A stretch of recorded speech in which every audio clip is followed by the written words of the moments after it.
Yun, sarap maligo. Sabi nga ni Ninong,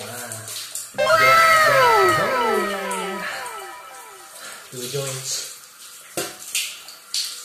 Pero dadagdagan ko rin yung sinabi niya. Kailangan motivate mo yung sarili mo pagdating sa online business. Hindi yung kumita ka lang ng konti. Titigil ka na, masaya ka na. Saka kahit barya lang yung kinikita mo, pagpatuloy mo lang. Kasi yung konting barya na kinikita mo na yun, pag inipon yun, malaki yun, diba? So, keep it up, mga always. Saka tulad ko yung nag-online business. Laban lang. And gawa tayo ng money in a legal way. Rock on.